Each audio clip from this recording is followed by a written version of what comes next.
Սիրոտոներից մինչև մարտիրքը։ Գիծյան համակարգում ստացեք լրացուցիչ 8% զեղչ սալիկների ամբողջ տեսականու համար։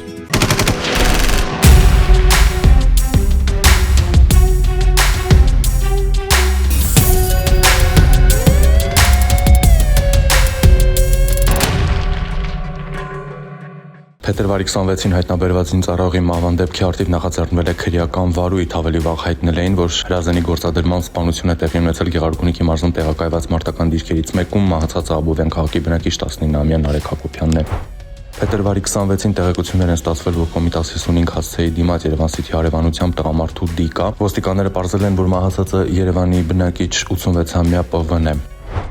Փետրվարի 22-ին տեղեկություններ են ստացվել, որ շտապօգնության խումբը Viva սուպերմարկետից կլինիկական ախտորոշմամբ հիվանդանոց է տեղափոխել անձը չպարզված մոտ 60 տարեկան կնոջ տի։ Պարզվել է, որ անհատ քաղաքացին հանդիսանում է Շիրակի մարզի բնակիչ 65-ամյա Լենան, ով նշված սուպերմարկետում հանկարծամահ է եղել։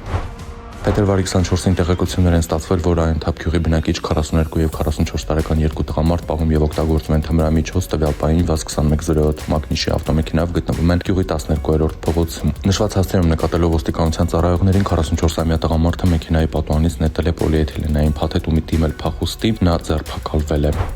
Փետրվարի 27-ին Մարգարավանաձոր Տաշիր M3 ավտոճանապարհին բախվել են Opel Zafira եւ Volkswagen Golf մագնիշերի ավտոմեքենաները, երկու հոգի տեղափոխվել է հիվանդանոց։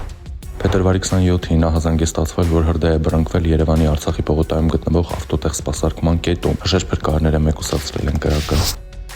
Այս տարվա հունվարի 26-ին Առինջ գյուղի մի բնակիչ ահազանգել էր ոստիկանության օպերատիվ կառավարման կենտրոն, որ իր բացակայության ընթացքում կոտրել են տան պատուհանն ու գողացել $9,000։ Բնակարան ապօրինի մուտք գործելով կատարված գողության հատկանիշներով նախաձեռնվեց քրեական վարույթ։ Մինչ քրեական ոստիկանության Կոտայքի մարզային վարչության ծառայողները ձեռնարկում էին բացահայտման նոված միջոցառումներ, փետրվարի 6-ին ստացվեց նմանատիպ եւս երկու ահազանգ, երկուսն էլ Վերին Պտղնի գյուղից։ Մի դեպքում խառնշտորել ու թալանել էին տունը, թողնելով ոտնահետքեր, մյուս դեպքում ոչինչ չգողանալով փախել էին։ Հետքերը հուշում էին, որ գողություններին մասնակցել է առնվազն 2 անձ, եւ Կոտայքի քրեական ոստիկաններն առաջ քաշեցին վարկած, որ 3 դեպքն էլ նույն անձանց գործն է։ Այս տրամաբանությամբ ձեռնարկված օպերատիվ հետախուզական միջոցառումների արդյունքում քրեական ոստիկանները ստացան տեղեկություն, որ բնակարանային գողություններն ու փորձը կատարել են մայրաքաղաքի բնակիչներ 31-ամյա եւ 27-ամյա տղամարդիկ։ Ավելին, քրեական ոստիկաններին հաջողվեց նաև փաստով բռնել նրանց։ Փետրվարի 14-ին տղամարդիկ կենցաղային իրերի գողություն կատարեցին նաև մայրաքաղաքի Բագրևանդի փողոցի մի տնից եւ նույն փողոցի բնակիչ 30-ամյա տղամարդու վարած Ford Transit մագնիշի մեքենայով տեղափոխում էին գողոնը, երբ քրեական ոստիկանները համագործակցելով քրեական ոստիկանության գլխավոր վարչության գործընկերների հետ ժամը 15:35-ին Արշակունյանց պողոտայում 3-ն էլ ձերբակալվեցին ու տեղափոխվեցին քրեական ոստիկանության մարզային վարչություն։